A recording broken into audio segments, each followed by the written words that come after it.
Pues es un tiempo ahora de recogernos, de adorar al Señor a través de la reflexión, a través de la escucha de la predicación y de la predicación que surge de la Biblia, de la Escritura, que es esta biblioteca que el Señor nos ha dejado para que nosotros podamos ir conociéndole a Él, conociendo sus planes, conociendo cómo Él va desarrollando y desplegando su historia a través del tiempo. Nuestro Dios nos ha dejado esto para que lo consideremos. Y es su palabra.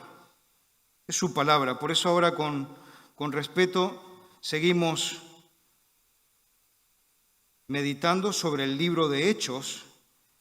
Y como ya nos hablaba la semana anterior Dani, que nos presentó el capítulo 16 del libro de los Hechos, ahora vamos a abordar el capítulo 17 del libro de Hechos. Por lo tanto, te pido que vayas abriendo tu Biblia en el libro de los Hechos, capítulo 17, y vamos a ir viendo todavía un paso más y cómo Dios con su Espíritu Santo va desplegando el reino de Cristo, que ya está sentado a la diestra del Padre, pero el Espíritu Santo sigue extendiendo los límites del imperio de Cristo aquí en este primer siglo. Y vamos a leer entonces el texto para que podamos meditarlo. Comenzamos desde el verso 1. Y dice así: pasando por Anfípolis y Apolonia, llegaron a Tesalónica, donde había una sinagoga de los judíos. Y Pablo, como acostumbraba, fue a ellos por 3 días de reposo y discutió con ellos, declarando y exponiendo por medio de las Escrituras que era necesario que Cristo padeciese y resucitase de los muertos, y que Jesús, a quien yo os anuncio, decía él, es el Cristo. Y algunos de ellos creyeron y se juntaron con Pablo y con Silas, y de los griegos piadosos gran número, y mujeres nobles no pocas. Entonces los judíos que no creían, teniendo celos, tomaron consigo a algunos ociosos hombres malos, y juntando una turba, alborotaron la ciudad.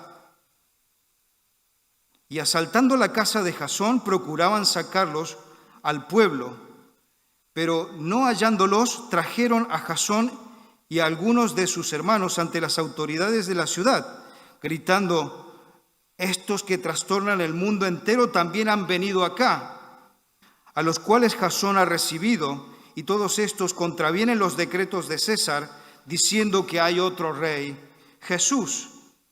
Y alborotaron al pueblo y a las autoridades de la ciudad, oyendo estas cosas. Pero obtenida fianza de Jasón y de los demás, los soltaron. Inmediatamente los hermanos enviaron de noche a Pablo y a Silas hasta Berea, y ellos, habiendo llegado, entraron en la sinagoga de los judíos. Y estos eran más nobles que los que estaban en Tesalónica, pues recibieron la palabra con toda solicitud, escudriñando cada día las Escrituras para ver si estas cosas eran así.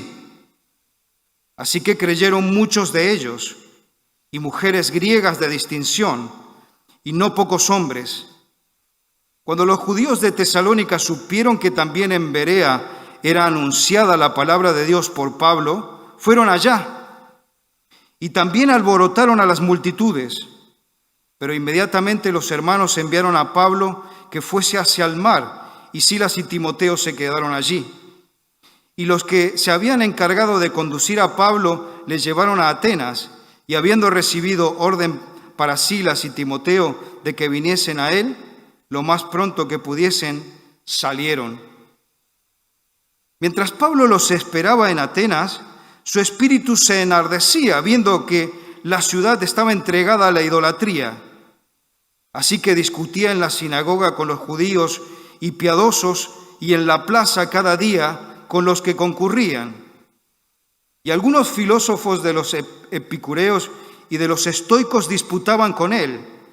Y unos decían: ¿qué querrá decir este palabrero? Y otros: parece que es predicador de nuevos dioses, porque les predicaba el evangelio de Jesús y de la resurrección. Y tomándole le trajeron al Areópago diciendo: ¿podremos saber qué es esta nueva enseñanza de que hablas? Pues traes a nuestros oídos cosas extrañas. Queremos pues saber qué quiere decir esto. Porque todos los atenienses y los extranjeros residentes allí en ninguna otra cosa se interesaban sino en decir o en oír algo nuevo. Terminamos aquí nuestra lectura y como ves en el bosquejo que ahora pondrá Nacho, vamos a meditar nuestro texto con un título que nos da una línea a seguir. Y este título que quisiera que tengas en mente es 3 reacciones ante la verdad del Evangelio. 3 reacciones, 3 actitudes de cómo se responde o cómo te planteas ante la verdad del Evangelio que viene predicada, como sucedió aquí en nuestro texto. El Evangelio vino expuesto, la verdad de Cristo y su mensaje viene expuesto, y eso provoca unas reacciones, unas actitudes que surge de la gente, como surgirá en este momento cuando tú escuchas que se expone este texto. Tendrás una actitud, una reacción. Aquí vamos a analizar 3 de ellas para que podamos entender. La primera de las reacciones que vamos a analizar es lo que sucedió en Tesalónica, esa ciudad que es la siguiente parada en este segundo viaje misionero, del cual ya Dani también nos dio el anterior domingo, la parada de Filipos, donde este equipo misionero que ya ha entrado a Europa comienza a llevar la verdad del Evangelio de Cristo. Y entonces hemos leído que ahora llegan a Tesalónica, una ciudad importante, una ciudad portuaria. Podemos decir que el perfil es similar a Barcelona, con un puerto potente. Está a unos 150 kilómetros de Filipos, donde nos había indicado Dani Nuño que estuvieron anteriormente nuestro equipo misionero, y eso implicaba que estuvieron caminando mínimo 3 días desde Filipos para llegar a Tesalónica. Y vemos que la dinámica que sigue este equipo misionero es similar. Lo primero que hacen cuando llegan a una ciudad es ir a la sinagoga, donde se encuentra gente creyente, y dice Lucas que se dirigieron allí y presentaban el mensaje de Cristo. Entendemos que allí había gente tanto judía como gentil que ya reconocía a Dios. Y es interesante que vayamos meditando y observando cuál era la forma que tenía Pablo para presentar este mensaje de la verdad de Cristo. Nos dice Lucas también que se quedó casi un mes allí en Tesalónica. Dice que estuvo durante 3 sábados allí en Tesalónica. Y durante ese tiempo nos dice que estuvo discutiendo con las personas de allí. Por medio de las Escrituras dice que discutía. Pero claro, cuando vamos a analizar lo que significa esa discusión, no era que se ensañaba con la gente, sino que era una charla, un diálogo para razonar con la gente. Esto es lo que quiere decir la palabra que ha utilizado Lucas. Y Pablo lo que hacía era abrir la Escritura, así como en este sentido, ¿no?, de exponer la Escritura, y simplemente con transparencia tratar de hacer entender con claridad y sencillez lo que quería decir para cada uno de ellos. Y demostraba a sus interlocutores la necesidad de la obra de Cristo, la necesidad de que Él tuvo que venir en medio nuestro, sus padecimientos, como le dice en un cierto punto, y también sobre la resurrección de Cristo y por lo tanto de los muertos. Pablo a este punto vemos que ha madurado muchísimo, porque él había pasado tanto tiempo de su vida viviendo una religiosidad muerta, una religiosidad en la cual él creía que honraba a Dios, pero en realidad no era así. Había aprendido mucho, sí, de la Escritura, había aprendido mucho del Antiguo Testamento, pero no había aprendido nada sobre Cristo. Lo único que vino a abrirse su mente cuando el Señor mismo fue a encontrarlo allí en ese desierto cuando se dirigía a Damasco, como vimos en su momento en Hechos capítulo 9. Solamente en ese momento, cuando Cristo le abre la mente y el corazón, él aprendió la persona de Cristo. Se dio cuenta quién era el Señor Jesucristo, entendió lo que Cristo tuvo que hacer. Y por lo tanto aquí lo vemos que ya está convencido él de Cristo, de su obra, del valor que tiene eso para la vida de una persona, como en este caso para él, y por lo tanto vemos que está persuadiendo a los demás, en este caso en Tesalónica. Vemos que el mensaje de Pablo a los tesalonicenses es cristocéntrico. Él está diciendo aquí, no a los tesalonicenses, este Jesús a quien yo os anuncio es el Cristo. Y también recalca, ¿no?, esos padecimientos que tuvo que Cristo vivir en su propia persona por los tesalonicenses y también por ti y por mí. Cristo lo que hizo, lo hizo por cada uno de nosotros.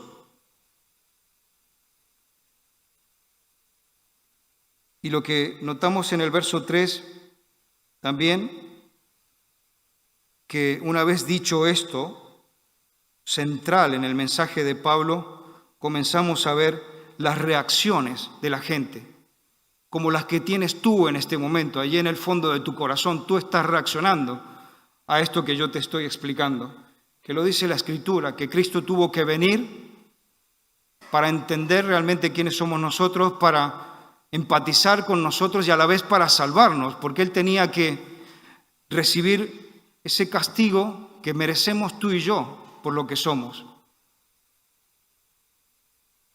Y aquí vemos las reacciones. En el verso 4 nos dice que algunos creyeron de entre los que estaban entre los tesalonicenses. O sea que hubo una respuesta positiva de algunas personas. Fueron sinceros y creyeron en que Cristo había venido, en que Cristo había hecho lo que hizo, que fue morir en la cruz y que también resucitó. Pero a partir del verso 5 y 8, y hasta el 8 vemos la reacción de otros que escucharon el mensaje, pero no creyeron y tuvieron una reacción nefasta, como lo que estamos observando, ¿no? Y esa reacción nefasta sigue el patrón de lo que había pasado durante el primer viaje misionero que vimos en Hechos capítulo 13 y en el 14. En Antioquía de Pisidia, Hechos 13, en Iconio, Hechos 14, en Listra, Hechos 14 también, Pablo recibe rechazo y oposición de gente judía envidiosa que no estaban contentos de que él había recibido esa paz de parte de Dios al conocer a Cristo y entender el significado de la obra de Cristo en su vida. Me venía el Proverbio capítulo 27, verso 4. Cruel es la ira, dice el escritor de Proverbios, e impetuoso el furor. Mas ¿quién podrá sostenerse delante de la envidia? La envidia, qué cosa más tremenda. ¿Sabes lo que es la envidia? Es la tristeza que se produce en nuestros corazones cuando vemos que a otros les va bien. Y aquí vemos que dentro de ese auditorio que escuchó a Pablo había gente judía envidiosa y su corazón, como decimos, reacciona en modo nefasto. Se ensañan contra Pablo y contra Silas, se ensañan contra el mensaje de Cristo y comienzan a buscarlo, dice Lucas, pero no lo encuentran. Y entonces el primero que se encuentran es a Jasón, que parece que era un cristiano ya en Tesalónica que había abierto su casa para poder acoger a otros creyentes y era una casa iglesia, la casa de Jasón. Cuando los hombres dicen que estos hombres malos, porque encima los judíos de la sinagoga no solamente reaccionaron mal y con envidia, sino que fueron a buscar mafiosos, maleantes de la calle para venir a hacerle daño a Pablo y a Silas, todo producto de esa envidia que se produce en el corazón de gente que dice que sigue a Dios, porque los judíos, ellos creían en Dios. Sin embargo, vemos este efecto dentro de su persona. Verso 6 dice que venían gritando, ¿no? Que trastornaban el mundo entero con todo lo que decían y hacían, y han venido aquí, dice, a Tesalónica. Y esto es interesante porque de una manera indirecta ellos están reconociendo que el impacto del Evangelio está en medio de ellos, pero como vemos, la reacción es de envidia, de odio. El Señor había cambiado las vidas de Pablo, de Silas y de esos creyentes tesalonicenses, pero aquí lo que notamos de parte de estos era furia y odio. Pero no obstante, notamos que el Señor Jesucristo, como estamos meditando, ¿no?, con su Espíritu, es el objetivo que tiene, que es expandir su reino, sus valores y trastornar todo lo que es el pensamiento y la sociedad completa. Y eso es lo que vemos que está sucediendo. Cristo, en uno de sus días que estaba allí enseñando por Galilea, explicó una parábola, ¿no?, que habla de este mensaje radical que el Señor está compartiendo, ¿no? Y en ese día explicó una parábola sobre un hombre rico que dice que acumuló muchísima fortuna, pero que lo único que pensaba este hombre era en seguir construyendo más graneros para poder almacenar todas sus riquezas. Quizás todos nosotros podríamos pensar ahora en este rico como un líder de éxito. Sin embargo, cuando el Señor Jesús está terminando la parábola, rompe todos los esquemas, porque llamó a ese hombre que era un necio, que no había hecho nada para que su vida tuviera un valor en el reino de Dios. Lucas 12, 16 al 21. Otra reacción que notamos de estos odiosos judíos es que decían: vienen a contravenir los decretos de César. Dicen que hay otro rey, que es Jesús. Y esta era una acusación muy malvada y lo suficientemente grave como para alborotar al pueblo y a las autoridades, porque llegó a infundir temor en los líderes de la ciudad. Temor en el sentido de que Tesalónica pudiera ser enfocada desde Roma como que se oponía al César y al imperio, aunque sus miedos eran infundados, porque tú y yo sabemos que el cristianismo lo que produce es gente mejor, gente que mejora, no que empeora, y que es más, el cristianismo enseña que tenemos que orar por nuestros líderes y por las autoridades. Por lo tanto, era una acusación infundada esta de la revolución que estaban diciendo los judíos odiosos. Pero en el fondo vemos que hay un halago indirecto y escondido que podemos leer entre líneas. ¿Por qué? Porque ellos habían entendido que el cristianismo reconoce a un rey, a un Señor, que es Cristo, y que hay que seguirle y que nosotros le adoramos como un rey. Creo que también, dice uno de los comentaristas, es interesante notarlo, ¿no?, que por esta razón de esta acusación que surge aquí, puede que Pablo no utilizara mucho en sus cartas la palabra reino y rey, porque esto podía llevar a las autoridades a considerar a los cristianos como subversivos contra el imperio romano. Pero nos dice el texto que Jasón y al final los que estaban con él fueron liberados, aunque tuvieron que pagar una fianza para poder ser liberados. Y claro, los oficiales romanos no tenían contemplaciones en cuanto a lo que era el credo de la gente. Pero cuando el orden público era interrumpido por un disturbio, ponían mano dura, ponían mano de hierro. Y si las cosas se salían del control, no pasaría mucho tiempo para que desde Roma enviaran legiones y restauren el orden que se había roto. Y nadie quería eso. Así que por eso Jasón tuvo que ir y pagar la fianza, a pesar de que ellos no eran culpables de ningún alboroto, sino que venía de parte de los judíos odiosos y envidiosos. Inmediatamente dice que los hermanos envían de noche a Pablo y a Silas hacia Berea, los dirigen hacia Berea. Y Pablo y Silas abandonaron la ciudad rápidamente, pues no querían traer más persecución para los hermanos tesalonicenses. Como dijimos al principio, Pablo pasó casi un mes y parece que se quedó con ganas de seguir enseñando en Tesalónica, porque después preparó las cartas, ¿no? La primera y la segunda de Tesalonicenses. Vemos que llegan a Berea. Es nuestro segundo punto de la meditación. Nuestro equipo llega a Berea y notaremos entonces las reacciones que hubo allí en Berea. Siguió el patrón que tenían para visitar la ciudad y contactar con ella, y es que se dirigieron de inmediato a la sinagoga que había en Berea. Y se encontraron, dice Lucas, con una audiencia más noble, como dice el texto de nuestro boletín esta mañana. Dice que eran más nobles que los de Tesalónica.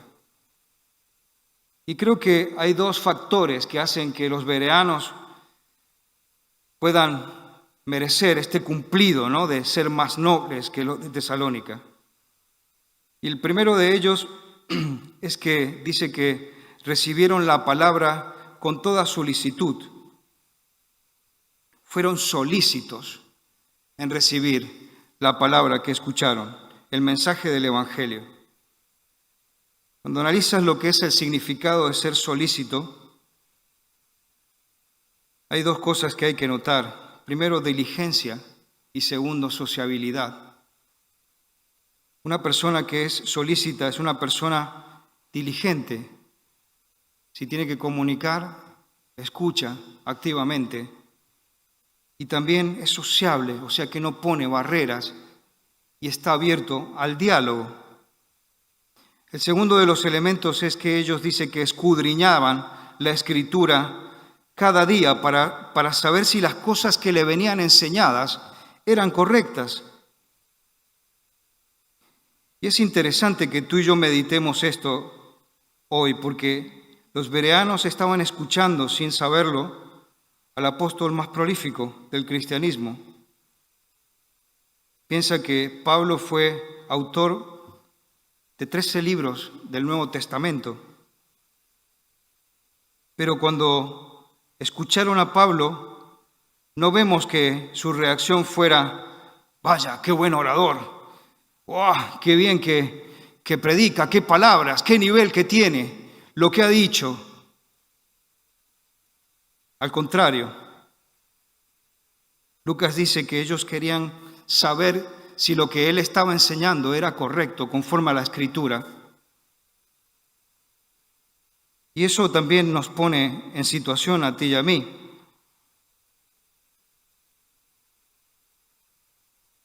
¿Cómo escuchas el mensaje del Evangelio?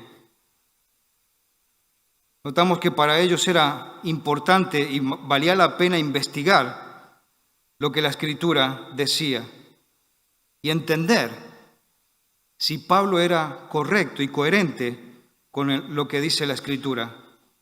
Por lo tanto, entendemos que ellos no eran personas que hojeaban rápidamente la Biblia, sino que se centraban y hacían un análisis de lo que estaban escuchando. No consideraban a la Biblia como un libro lindo, de poesía, sino que realmente entendían que la Escritura contenía la verdad. Y para ellos entonces era importante que lo que se les enseñaba fuera conforme a la verdad de la Escritura. Pero es interesante también esa diligencia, ¿no?, que decíamos, esa solicitud que ellos tenían para escuchar. Porque vemos que ellos no se volvieron escépticos al escuchar el Evangelio, sino que eran solícitos. Cuando Pablo predicaba la palabra de Dios, porque Pablo cuando se dirigía al auditorio predicaba y decía, esto que estoy exponiendo es la palabra de Dios, por lo tanto tiene autoridad. Este auditorio de los bereanos era gente con un corazón despejado y con una mente abierta para escuchar y recibir ese mensaje que recibían. Que a veces tú puedes estar abierto a escuchar la información, pero tu corazón puede estar cerrado, bloqueado a considerar el mensaje del Evangelio. Pero estas dos cosas que hemos visto en los bereanos hacen que ellos sean más nobles, dice Lucas, que los que estaban en Tesalónicas. Y por lo tanto la reacción produjo que muchos creyeron al mensaje del Evangelio. Por otro lado, Pablo no tenía nada que temer, porque él también había sido diligente al preparar el mensaje que estaba dirigiendo a estas personas. Y si ellos analizaban lo que se les estaba explicando, se encontrarían con la verdad de la Escritura. Y eso es exactamente lo que pasó. Por eso el verso 12 dice que muchos creyeron al Evangelio. Así que creyeron muchos de ellos, y mujeres griegas de distinción, y no pocos hombres. Pero Pablo, como vamos viendo, es forzado a dejar Berea, versos 13 a 15. ¿Por qué? Porque los judíos que también no estaban contentos, los de Tesalónica, esos judíos envidiosos y odiosos, cuando escucharon de que el mensaje del Evangelio seguía siendo predicado en Berea y la gente lo aceptaba, no se quedaron contentos de haber echado a Pablo de Tesalónica, sino que se dirigieron hacia Berea a perseguir, a alborotar más a la gente. Lo mismo que había sucedido en Antioquía de Pisidia, como decíamos, Hechos 13, en Iconio, en Listra y en Tesalónica misma, como acabamos de ver hace un momento, vuelve a suceder en Berea. Y esta era la quinta ciudad en la que Pablo era echado por una multitud enfurecida de judíos que habían alborotado a gente en contra de estos siervos de Dios. Pero inmediatamente los hermanos enviaron a Pablo, dice Lucas, para que se fuese hacia el mar y que se dirigiera hacia Atenas, porque temían por su vida. Ya lo que había pasado en Filipos, como nos explicó Dani, era muy peligroso, le habían dado una paliza tremenda, no tuvieron límites para apalearlo, para hacerle daño. Pero Pablo encarga a Silas y a Timoteo que se queden allí. Y les dice que se queden para que sigan enseñando a estos de Berea. Y una vez más vemos el modelo que tenían para la misión. No era que ellos llegaban a una ciudad, enseñaban y hacían tocata y fuga, ¿no? Sino que se quedaban allí y estaban y compartían tiempo con los de esa ciudad para poderles dar más bases en el Evangelio, para que la iglesia pudiera tomar más cuerpo y poder así florecer. Y también es interesante que veamos que Pablo no creía que solamente él podía enseñar, sino que vemos que él confía en sus compañeros, en este caso en Silas y en Timoteo, y les delega en confianza que se puedan quedar allí en Berea enseñando. Y de ahí salen entonces y se van hacia Atenas. Vamos a ver las reacciones que se producen en Atenas. Cuando Pablo va hacia Atenas desde Berea, llegó a una ciudad que, no lo sé, tú y yo a lo mejor podríamos pensar en como si fueras en este momento a Madrid, a Barcelona misma, a Roma, ciudades muy grandes, ¿no? Culturalmente potentes. Y aquí llegó Pablo a Atenas, ¿no? Que había sido una ciudad clave, ¿no? En toda la historia hasta ese momento, una capital cultural tremenda. Y como cualquier persona turista, creo que tendría la expectativa, ¿no? De ser impresionado por lo que veía caminando, ¿no? por Atenas. Pero dice la Escritura que cuando Pablo comienza a caminar por las calles de Atenas, su reacción fue quizás de tristeza, ¿no? Dice que se enardecía por ver la cantidad de ídolos que había en Atenas. Al punto que dice que esto le llevó a sentir el impulso no de esperar a sus compañeros para comenzar a predicar el Evangelio, sino que dice que salió directamente él solo a comenzar las predicaciones. Comenzó el ministerio allí en Atenas. Y esto, como decimos, no fue motivo de que vio a una ciudad hermosa, pero entregada completamente a la idolatría. La idea que nos transmite Lucas aquí, desde el original, es que Pablo vio una ciudad dominada completamente por los ídolos. A pesar de que era hermosa la ciudad, toda esa belleza no honraba a Dios. Por lo tanto, la impresión que tenía Pablo en ese momento era mala y negativa. Y entonces dice que comenzó a discutir nuevamente con la gente del lugar. Y volvemos a este término de discutir, ¿no? O sea, no era que él se ensañaba a querer imponer lo que era el mensaje del Evangelio, sino que él con sus interlocutores dialogaba y razonaba para explicar el mensaje de Cristo. Dice que fue a la sinagoga, pero también dice que salía a la plaza cada día. Y entonces comenzó ese ministerio en Atenas. Creo que los interlocutores que tenía eran gente con cultura, por lo tanto para él era un poco más difícil, ¿no? A veces la gente cuando tiene su orgullo cultural, creo que se puede transformar en una barrera, ¿no? Sin embargo, él estaba allí firme, explicando la verdad del Evangelio, no obstante el orgullo que se le oponía. Creo que los atenienses, ¿no? Seguirían allí con esas ideas, ¿no? De que habían sido el centro del mundo. Según el verso 18 dice que disputó también con gente que tenía formación en filosofía. Dice que hablaba con epicúreos y estoicos. No vamos a analizar en realidad todo lo que es el filón de cada una de estas posturas filosóficas, pero sí me gusta compartir un par de notas de Matthew Henry, porque Matthew Henry resume así magistralmente, dice: los epicureos vivían una vida buscando la felicidad mediante los placeres y evitando la intranquilidad y el dolor. Y a fecha de hoy nosotros lo podríamos asociar a lo que es el famoso estado de bienestar del que se habla en nuestros días. Era un poco esa línea, ¿no? Los epicureos estaban allí buscando todo tipo de placer que les hiciera feliz y evitando todo tipo de problemas, ¿no? Cosas que te pudieran dar dolor o hacer daño.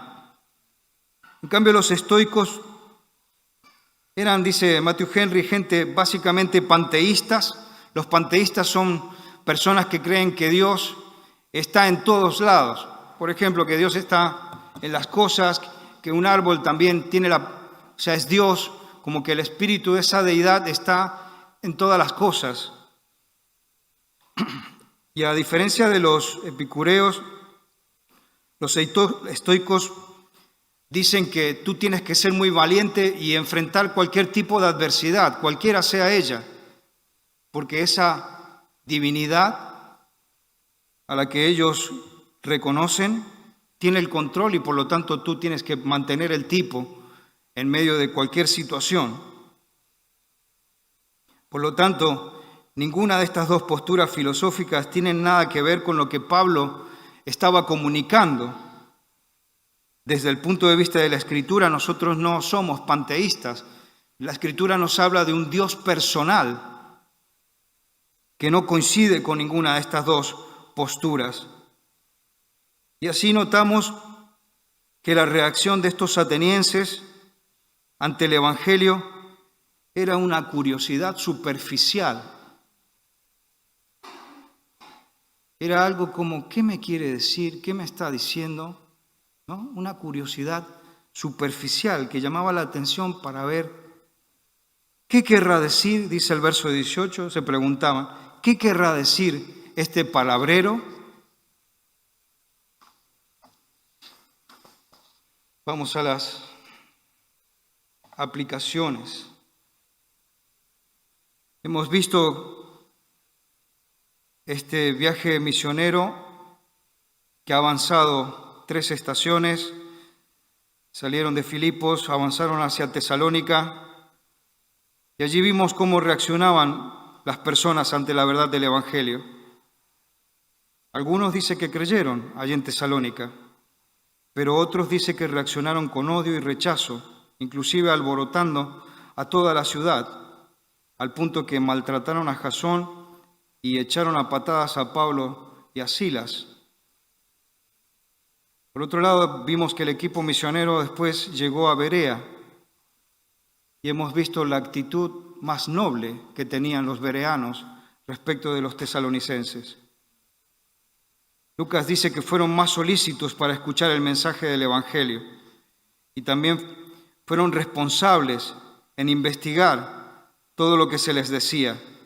Y entonces cotejaban si el mensaje que recibían era realmente coherente con la Escritura. ¿Qué es lo que tienes que hacer tú y lo que tengo que hacer yo cuando escuchamos la predicación? Somos llamados a ser analíticos con los mensajes que escuchamos. No se trata de que tú escuchas un mensaje y tienes que considerarlo como si fuera una ópera o una obra de teatro. Tienes que analizar. Tú y yo tenemos que hacerlo.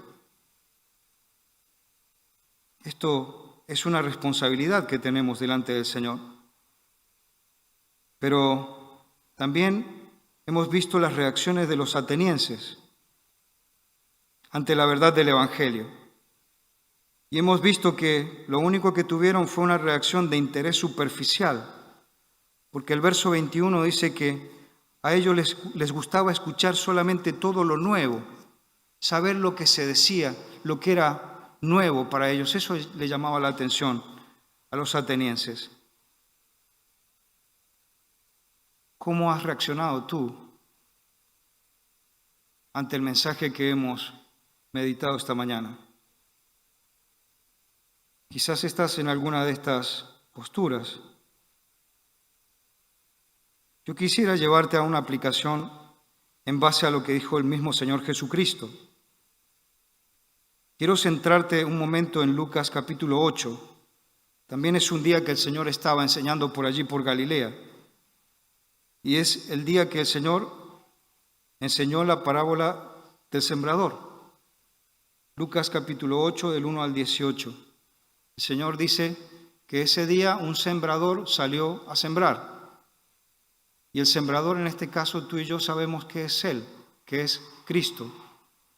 Y salió a sembrar por el campo.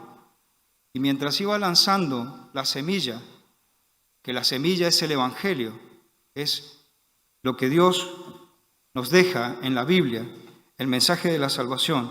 Esa semilla dice que cayó en distintos tipos de terrenos. Y los terrenos son aquellos corazones que escuchan el mensaje del Evangelio. Y dice que eran diferentes.